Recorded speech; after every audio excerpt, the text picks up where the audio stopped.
Be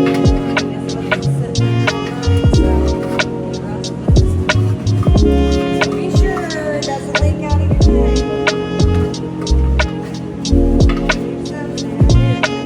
I know. Well, they think at least leave the diesel in for a minimum of an hour.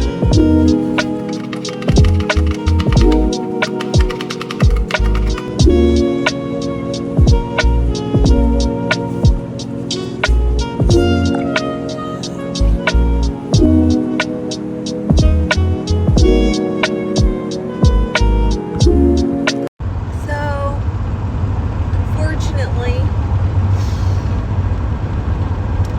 when I left the gas tank to soak in the diesel,